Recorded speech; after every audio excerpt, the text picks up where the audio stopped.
The FIFA World Cup just got very interesting, and what could potentially be a second round matchup between the U.S. and Iran, and it's actually very likely. And I'll explain that in a minute. But it's going to also be very interesting to me how the American people welcome the Iranian team, and I'll explain that as well. But we already know how the Trump administration has welcomed Iran, and we already know how FIFA has welcomed Iran into the FIFA World Cup. Right when they arrived in America.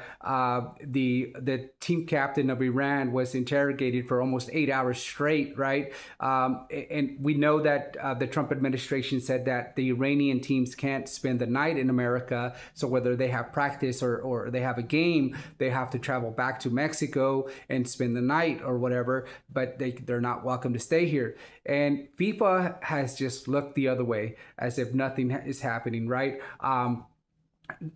Even though that the Iranian teams are going to have a huge disadvantage by having to do all this extra travel, having to go through probably more interrogations when they cross over into the U.S. And we know that the Iranian team arrived with the number 168. And if you're not unaware of what that number means, is this the 168 schoolgirls that were bombed by the Trump administration when they started the war. They started the bomb. They could have threw that bomb anywhere, right? The first bomb that they threw, they decided to throw it at these schoolgirls, which they killed in true pedophile style from the Trump administration and the Israeli administration, right? Who also controls America and American politics. They decided to blow up all these schoolgirls, right? More than likely, FIFA is going to have them remove this.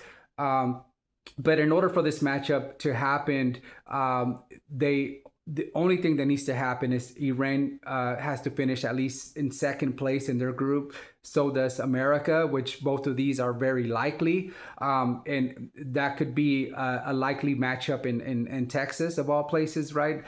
Which is a very heavily Republican or a state, if not the most Republican state in America. So it'll be very interesting how they're welcomed.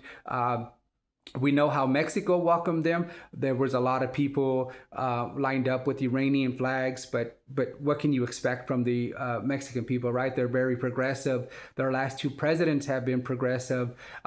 They're getting ready to have universal health care with their tax dollars, while we continue to bomb innocent school children with our tax dollars, and that's just a reality.